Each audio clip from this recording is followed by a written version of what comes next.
Hello, everybody. Hi, Jennifer and Sir. Mr. President. Hello, everybody. How are you? Would you have a question, Jennifer? Yes.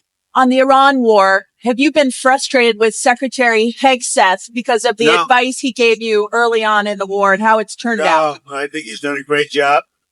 We've pretty much destroyed their military. They want to meet, and we're meeting. We'll see what happens. There's a chance we could make a deal. Without what we did, they wouldn't even be talking to us. They requested a meeting through their surrogates and directly.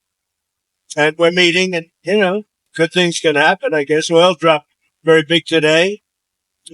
Stock markets, as of about an hour ago, was like through the roof. But no, they requested a meeting. They would not have requested the meeting if we were doing poorly. The only reason they want to meet is because we've been hitting them very hard. Yeah. How much patience do you have left with Iran, sir? I have plenty of time. Plenty of time. Their whole shoreline's wiped out. The strait is in very good shape.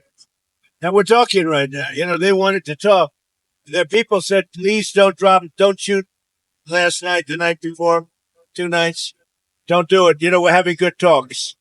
So we'll see what happens. I think there's a good chance that something could happen. And if it does, good. If it doesn't, we go back to doing what we were doing 2 days ago. Mr. President, what has communication been like with the Houthis and the Red With who? Sea? The Houthis. Are you concerned Well, we're about the dealing with disruptions? Saudi Arabia, and it's a problem that we had a while ago, and we knocked the hell out of them, as you know. We didn't have any problems with the Houthis after that, but we're not involved with that. But we may, if they're a problem, we'll probably have to get it.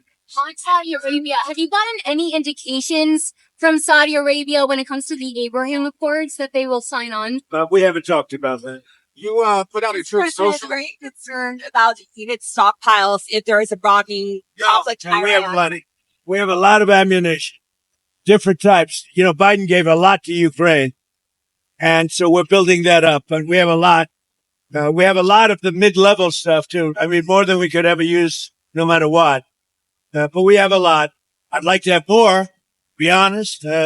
But so much was given to Ukraine by Biden. When I left, the cupboards were full. When I came here with Obama, he didn't buy ammunition. We had very little. And I got it built. Now, as soon as I left, they gave a lot of it to Ukraine. I mean, numbers that nobody's ever seen before. So we're building it very rapidly. Plants are being built. A lot of equipment is being built. The Patriots in particular are being built. The THAAD system is going up. We have a lot. Every one of our contractors is building 4 to 5 plants right now. And we're in very good shape. But for some of the more sophisticated stuff, we'd certainly like to have more. Biden gave a lot of it away. Mr. President, you put out a truth social this morning about leader John Thune. What's your relationship like with the Senate Majority Leader? It's fine. He's got to get his job done. It's fine. I have a good relationship with John Thune. He's just got to get his job done.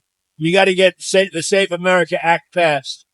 Or better than that would be the filibuster. If you terminate the filibuster, everything happens. Tricky. If you don't terminate the filibuster, only bad things will happen.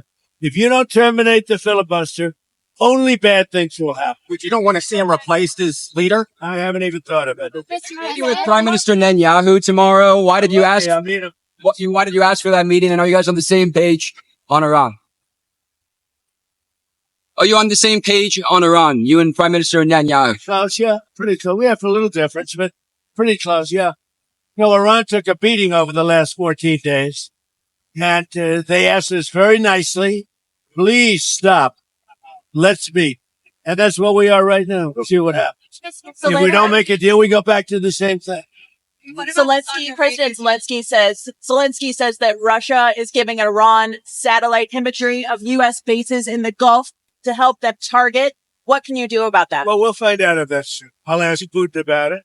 We'll find out. Hasn't had much impact because we've knocked the hell out of them. What do you think?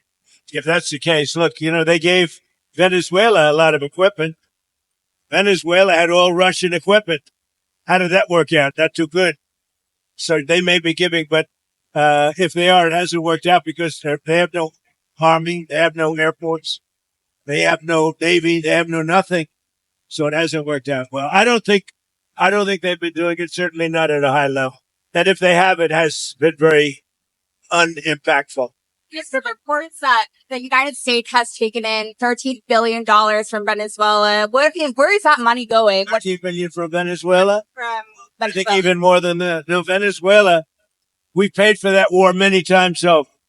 And that'll happen with Iran also. We paid for the war many times over. But where is that money going? Which, by the way, no other president can say that for a long time. Okay? When was the last president they could say that? So we had a cost of Venezuela. We paid for it many, many times over. And now, as you know, we have a very good relationship with Venezuela. But where is that money going? Who's what? Running the country.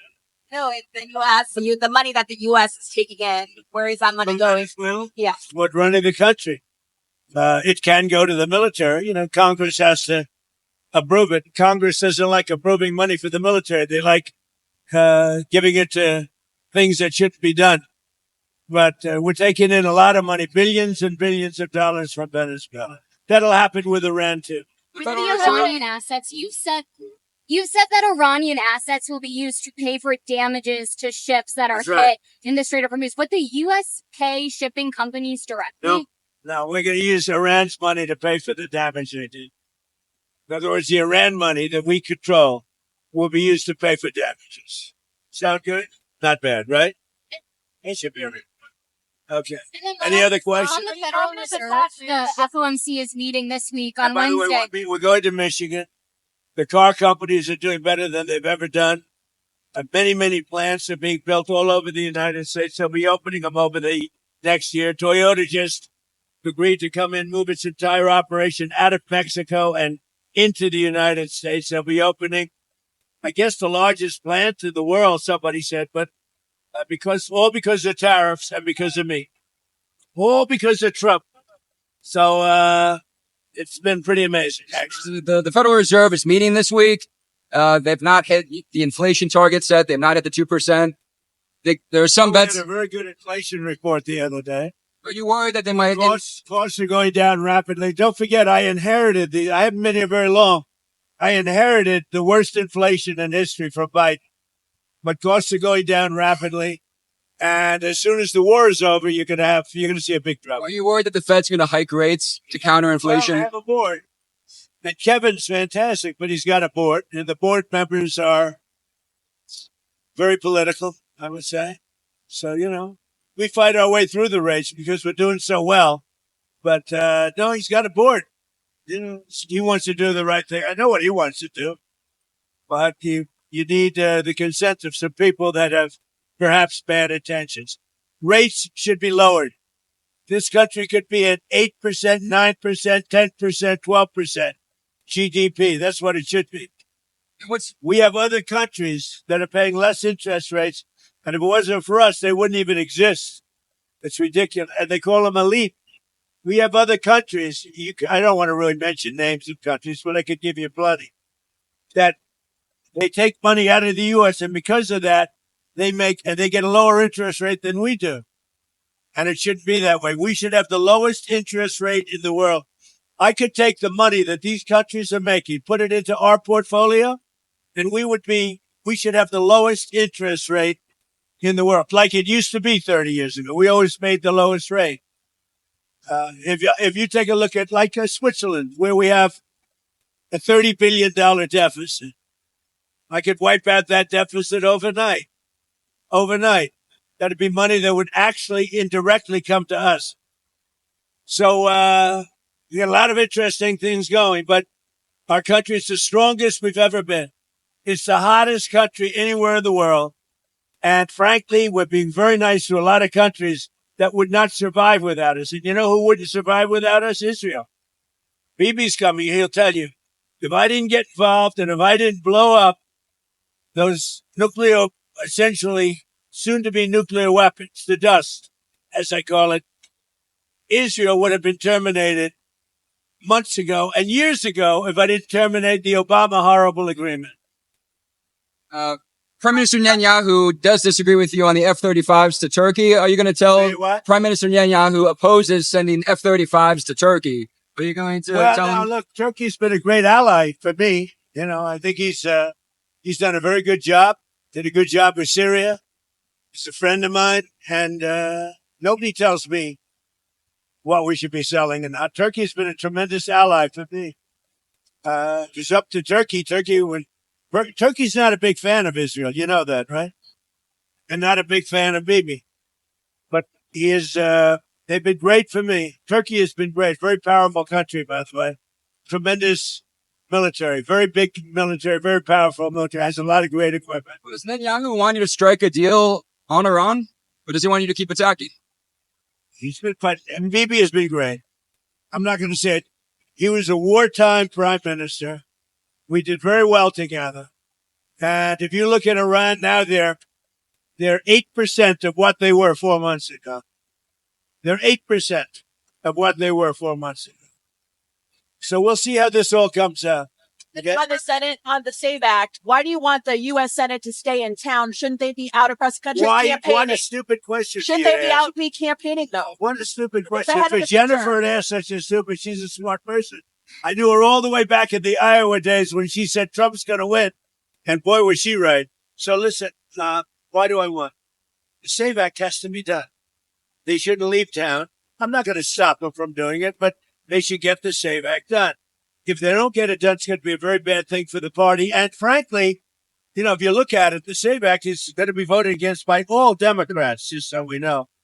We have some Republicans that I will not comment on, a few of them, probably 4, that we probably won't get the vote. I'd like to comment on them, but I have too much sense to do it. The Democrats are going to vote 100% against voter identification and proof of citizenship. 100%. They want your taxes to go up. They want men playing in women's sports. They want open border for the world's criminals to pour into our country. And yet, despite all of that, we have the lowest crime rate in the history of our country since 1900 with murders. With all of that, with all of the 25 million people, many of them criminals that the Democrats let in. Well, they just announced this morning they want an open border policy where the world's criminals can pour into our country. I think they're crazy. There's something wrong with them. Any other questions? On China, Treasury Secretary Scott Bessent said last week the administration's going to look into whether Chinese AI models are distilling from U.S. models. Yeah, well, Do you think China's stealing American IP? Well, you know, they're looking at us and we're looking at them. But we're leading now, China, substantially in AI, and we're going to keep it that way. We're leading everybody and everything. We have a country that's doing well. Thank you very much, everybody. See you in Michigan. Thank you, Mr. President.